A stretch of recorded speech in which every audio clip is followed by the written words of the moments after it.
Ya, selamat datang di Terjang Imaji Podcast. Di sini saya sekarang bersama Kak Anissa. Mungkin bisa diperkenalan dulu. Baik. Halo teman-teman, kenalin aku Anissa Veronica, sering dipanggil Anissa atau Veru, angkatan 2020, Fakultas Hukum Universitas Muhammadiyah Yogyakarta. Nah, sebelumnya nih Kak Anissa berasal dari mana asalnya? Kalau rumah saya itu di Samarinda, tapi kelahiran saya di Ponorogo. Oh, Ya, Ponorogo. Berarti ini ya, apa namanya? Lebih seringnya di Samarinda. Maksudnya ke hidup. Ponorogo juga sering. Nah, di situ dari ini berarti sebelumnya kalau SMA tuh di Ponorogo apa SMA-nya di Samarinda? Samarinda. Sebenarnya Samarinda. Kenapa bisa kuliah di UMJ gitu? Kenapa nggak di Ponorogo atau di Oh iya Samarinda? betul ya. Karena apa ya, dulunya ngejarnya UIN ya, Oh UIN iya. Sunan Kalijaga gitu, karena pengen kayak pengen mengubah diri nih biar lebih islami, menjadi muslimah sejati gitu ya. Tapi qadarullah Allah berkehendak lain sehingga kayaknya UMY bagus deh gitu. Terus pada akhirnya search di Google gimana sih UMY dan yang lainnya. Dan ada fakultas hukum kebetulan, jadi ya udahlah di fakultas hukum UMY aja gitu. Memang berarti langsung ini ya nembaknya UIN sama UMB. Kalau nyoba negeri-negeri yang lain gitu Negeri lain yang lain ada, ada. tapi kayak UNS, UGM cuma sekedar itu sih. Kalau ini fakultas emang pengen hukum apa? Dulunya pengen pertanian, Oh, pertanian. terus karena aku takut ulet bulu ya, jadi aku tempatin pertanian itu di pilihan kedua gitu. Hmm. Jadi ya udahlah coba hukum dulu gitu. Karena memang kemarin tuh lagi marak-maraknya kasus apa ya, Jessica juga, Oh ya. terus ya udah banyak kasus-kasus kayak gitu sehingga saya lebih tertarik kayak menantang deh di hukum gitu. Berarti intinya tertarik lebih karena kenapa milih hukum berarti lebih karena tertarik ya? Apa ada sesuatu yang lain gitu? Karena tertarik sih, sebenarnya gimana sih proses si pembuatan undang-undang, Hmm. bagaimana sebenarnya berjalannya hukum di Indonesia ini, sehingga ya udah kita coba berenang di situ supaya tahu cocok, dan alhamdulillah sih sampai detik ini belum ada nyesel ambil hukum begitu. Kira-kira sesuai ekspektasi nggak? Maksudnya kan gambarannya hukum tuh kayak gimana-gimana. Dan sekarang kita di UMY gitu, kayak di Fakultas Hukum terutama kayak apa yang membuat tertarik tuh sudah terjawab apa masih banyak yang dipertanyakan apa gimana gitu. Semakin kesini semakin terjawab ya Nah, sebenarnya, karena basically aku suka ngomong gitu ya, suka berinteraksi dengan orang, aku juga suka uh, menelisik gitu gimana sih sebenarnya proses ini, salahnya tuh kenapa dan yang lainnya gitu, bedah kasus dan yang lainnya. Tapi nggak tahu kenapa akhir-akhir ini semakin aku mengenal hukum gitu, aku pengen lebih, bukan jauh dari hukum ya, ya. tapi aku lebih menemukan passionku sebenarnya, kok aku lebih nggak cocok ya di hukum gitu, entah itu mendalami profesi sebagai advokat, notaris seperti teman-temanku yang lain. Tapi aku saat ini lebih fokus kepada duniaku sendiri gitu, entah itu aku mencoba ke ranah MC, moderator, terus ke dunia-dunia TikTok, Instagram gitu. Gitu sih. Jadi kayak karena udah dapat gambaran di hukum kayak karena udah terjawab yang tertarik jadi yang tertarik lainnya udah agak hilang berarti ya. Iya, betul. Betul banget sih. Terus bagaimana kalau tadi kan kakak kan bilang kayak tertarik dengan kayak menjadi MC di situ kayak di TikTok tuh bagaimana maksudnya karena kita kan anak hukum gitu. Bagaimana kakak kayak mendalami hal peran itu gitu. Apa yang kakak lakuin? Uh, aku lebih ke apa ya, menentukan target ke depannya gitu. Sebenarnya aku mau apa. Jadi aku bukan yang planning banget gitu ya, kayak lebih mengalir gitu. Hal yang aku lakuin itu adalah hal yang aku suka.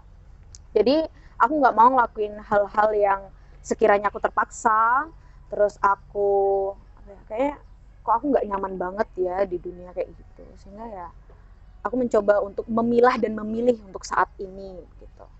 Jadi kayak artinya fleksibel gitu ya. Ya lebih Enggak. fleksibel dan lebih disiplin dengan apa yang aku pilih sekarang sih, karena itu akan menentukan aku 5 tahun ke depan dan yang lainnya gitu untuk saat ini. Oke, oke. Itu kalau kalau kan tadi aku lihat juga nih di Instagram Kak Anissa juga jadi duta bahasa gitu.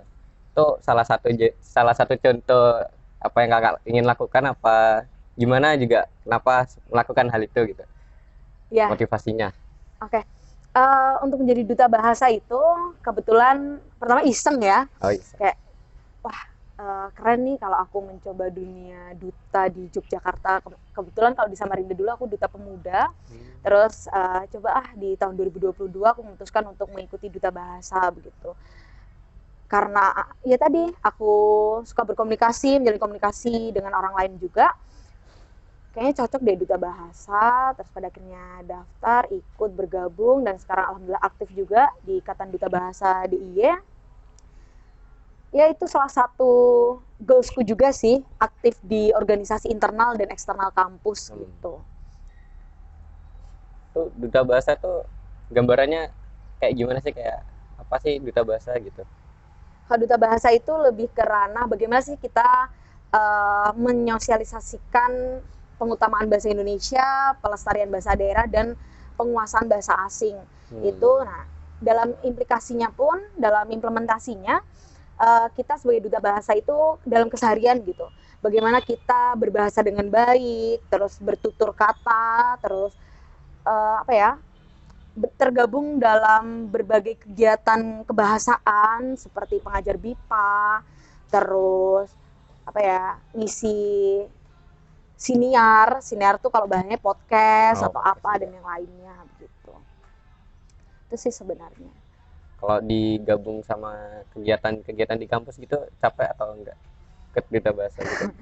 Kalau capek karena aku seneng ya, karena aku seneng jadi enjoy sih. Alhamdulillah sampai saat ini apa yang aku lakukan di internal dan eksternal kampus ini balance gitu. Jadi aku ya kalau capek karena waktunya 24 jam dan tidurnya nggak lebih dari 8 jam.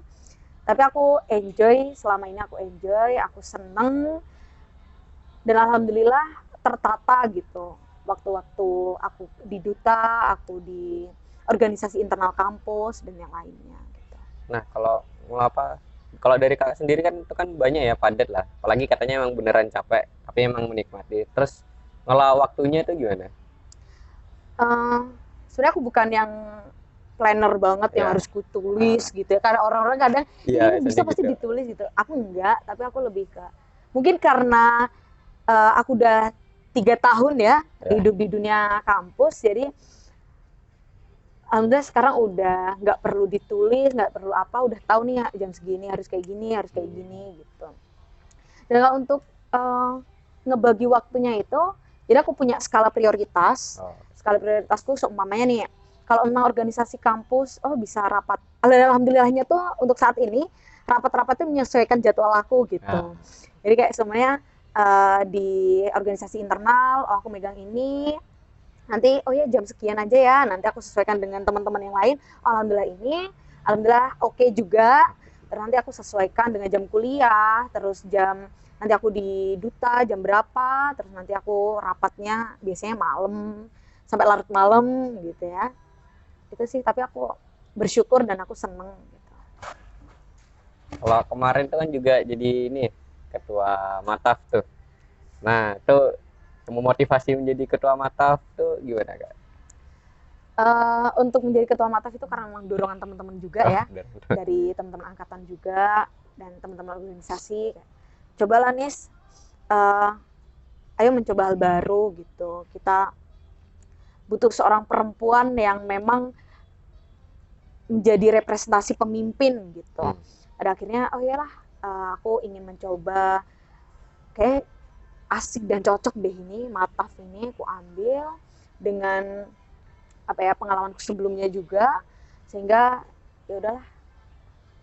Alhamdulillah nggak lah ya, sukses nggak suksesnya itu kan ditentukan oleh banyak orang, tapi aku seneng banget karena itu Mataf offline pertama juga setelah pandemi, karena aku juga Matafnya online, dan alhamdulillah aku seneng, timnya kompak, solid, terus maba-maba 2022 juga antusias, sehingga aku seneng dan bersyukur banget gitu.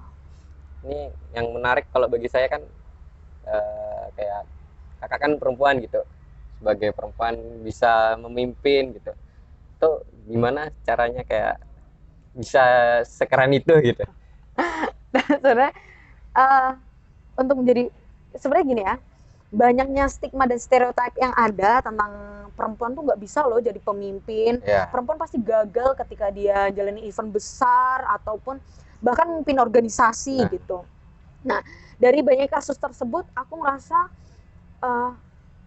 itu harus dipangkas dan juga harus dihilangkan pemikiran-pemikiran yang kolot kayak gitu. Jadi mencoba diriku ini menjadi representatif gitu. Oh, sebenarnya ada ya perempuan-perempuan yang dia berani menjadi ketua Mataf, menjadi berani menjadi kepala departemen yang kemarin, terus sekarang kepala bidang, dan alhamdulillah sekarang juga ada ambil OSDI juga.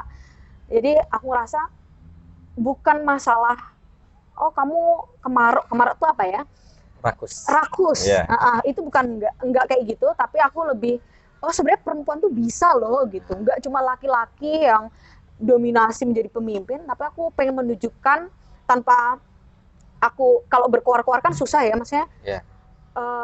Sulit untuk jaring masanya, tapi kalau kita membuktikan juga itu akan angka lebih baiknya gitu. Ada loh perempuan yang berani menjadi pemimpin, dan pematahan stigma orang-orang itu yang melalui gerakan nyata gitu. Sebenarnya itu sih goalsnya. Dan alhamdulillah aku juga selalu memaku diriku bahwa ya kita harus menjadi perempuan pendobrak gitu. Kita harus menjadi perempuan yang menjadi pionir gitu. Itu sebenarnya. Yang sangat memotivasi itu nggak hanya cowok yang bisa gitu ya. Betul banget. Tapi cewek juga bisa. Perempuan juga bisa berperan. Ya. Kalau dikaitin tuh berarti cewek tuh juga ini ya. Sebenarnya peran di sosialnya tuh juga sangat penting gitu. Betul. Daripada nggak hanya pria aja, cowok aja ya, sebagai mayoritas. Karena kita hidupkan juga laki-laki dan perempuan gitu ya. Nggak ada laki-laki memimpin perempuan, pun perempuan memimpin laki-laki gitu. Jadi harus sama rata, dan juga aku yakin kok perempuan juga memiliki ide dan gagasan yang baik dan bagus gitu. Kita bisa seimbang dengan laki-laki. Ini gimana sih supaya, kan banyak ya, kadang kalau pemikiran perempuan gitu juga banyak yang seperti itu gitu. Tapi bagaimana kakak bisa melakukan hal itu gitu, yang membuat kakak sangat terdorong untuk berani gitu? Sebenarnya motivasi terbesar aku itu adalah ibuku sendiri. Gitu. Dulu ibuku aktif di organisasi SMA-nya juga, dari SMP ibuku bergelut dengan organisasinya. Ibuku cerita bagaimana dia menjadi ketua pramuka dan yang lainnya, sehingga dan didikan orang tuaku dari kecil tuh memang agak diktator gitu ya. Jadi kamu anak yang bukan harus nurut, tapi kamu harus menunjukkan bahwa kamu punya apa sih sebenarnya dalam dirimu gitu. Itu tolong ditonjolkan gitu. Dan salah satunya ibuku selalu mengajarkan bahwa perempuan itu bisa loh gitu. Salah satunya ibuku, dan aku melihat ibuku orang yang tegas, sehingga aku representasi diri aku tuh adalah ibuku banget gitu. Sehingga aku ngerasa alhamdulillah nih aku dikaruniai, aku bisa melanjutkan pendidikan yang jauh lebih tinggi daripada ibuku, dan aku pengen bukan menginspirasi ya, tapi lebih mengajak teman-teman sekitarku tuh, seorang perempuan khususnya, itu bahwa kita bisa loh sama-sama menjadi seorang pemimpin dan tokoh inspiratif di sekitar kita gitu. Betul. Kalau yang ini yang baru-baru ini kan juga jadi ketua OSDI itu. Nah itu apa motivasinya, apa karena tetap motivasi yang sama, apa ingin menambah apa ya istilahnya ya, kayak menambah untuk mencapai goalsnya kakak gitu? Sebenarnya dari pengalaman Mataf yang kemarin ya, semakin banyak aku ketemu orang, aku kok semakin seneng ya gitu. Kalau dulu online ketemunya tuh cuman via chat gitu kan, jadi kayak siapa sih ini sebenarnya, dan aku tipe orang yang susah mengingat nama gitu, sehingga kalau nggak ketemu langsung atau berinteraksi secara langsung itu aku akan sulit gitu. Sehingga semakin aku ketemu orang banyak semakin seneng, terus aku semakin berinteraksi dengan orang, sebenarnya pemikiran anak ini kayak gini, pada akhirnya kemarin ada tawaran menjadi ketua OSDI dan nggak ada salahnya nih aku nyoba gitu. Pada akhirnya ya udahlah, aku mencoba untuk menjadi ketua OSDI dengan versi terbaru, karena dulu Mataf itu mungkin secara emosional aku belum tertata dengan baik gitu ya, karena itu baru pertama kali offline juga dengan menghadapi 550 orang gitu ya dan 100 panitia. Dan itu ngerasa wah susah ya menyatukan pemikiran banyak orang. Dan sekarang dengan panitia yang baru, dengan event yang baru dan jauh lebih besar, aku harap aku lebih nge-recall gitu ya, nge-recall diri aku buat kayaknya aku harus dengan versi terbaru aku, gagasan baru aku, dan semangat baru aku gitu. Itu sih sebenarnya. Kira tadi kan kalau misalnya tantangannya itu kan susah kayak intinya menyamakannya pikiran gitu. Lagi kalau dari kakak sebagai seorang pemimpin dan lagi perempuan gitu, kira-kira langkah apa sih yang maksudnya supaya orang-orang itu juga ya intinya sama gitu, dari dalam satu acara gitu semuanya jadi terarah gitu. Sebenarnya pembangunan karakter itu penting gitu. Jadi di awal itu bukan masalah kita harus sok ngatur semuanya, atau kayak kadang ada ya orang yang kamu harus nurut nih, kamu harus ini gitu. Tapi aku coba karakter kekeluargaan aku bangun terlebih dahulu. Aku buat enjoy dulu nih gitu, buat enjoy. Aku menunjukkan sebenarnya aku maunya seperti apa sih gitu. Aku ngajak teman-teman tuh seperti apa nanti ke depannya, sehingga semua itu akan terbangun dengan sendirinya. Ketuanya menunjukkan representatif nanti kepanitiaan harus seperti ini sehingga anak-anaknya jauh lebih semangat gitu. Bukan aku yang harus aku maunya kayak gini harus pakem kayak gini enggak, tapi aku lebih ke demokratis aja sih gitu.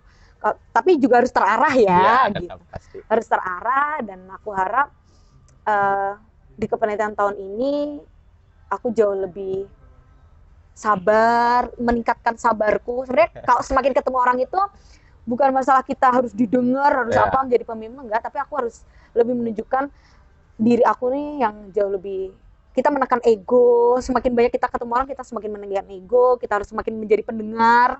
Kita semakin melihat dan menelaah sebenarnya kayak mana sih kondisi panitia kita saat ini gitu.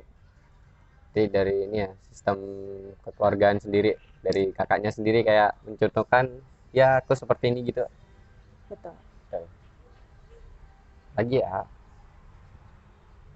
mungkin kalau dari kakak ingin nyampein sesuatu kayak apa sih namanya, dari peran wanita gitu. Soalnya kan kalau aku lihat-lihat tuh kakak kayak sangat mengapa ya namanya ya, mendorong wanita-wanita Indonesia gitu.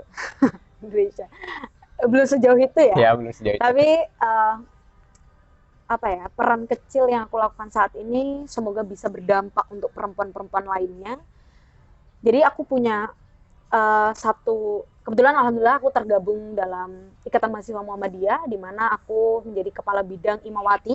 Imawati ini adalah gerakan keperempuanan gitu. Sehingga 3 tahun aku di MM itu aku tergabung dalam Imawati, dan alhamdulillah saat ini menjadi kepala bidang, sehingga aku mencurahkan apa yang kegelisahanku dan yang lainnya, kayak kenapa sih sebenarnya perempuan tuh kok rendah kepercayaan diri, terus perempuan ini kok sulit untuk mengekspresikan dirinya gitu, karena entah peran lingkungannya yang kurang mendorong ataupun dominasi laki-laki yang terlalu dominan gitu.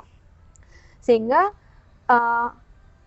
dengan langkah kecil seperti interaksi dengan mereka, ngobrol berdua ataupun kita kumpul dengan mereka, adain diskusi-diskusi ringan kayak gitu, itu adalah salah satu langkah pengentasan bahwa perempuan ini dia memang benar-benar bisa loh mendorong dirinya untuk maju, terus maju dan yang lainnya.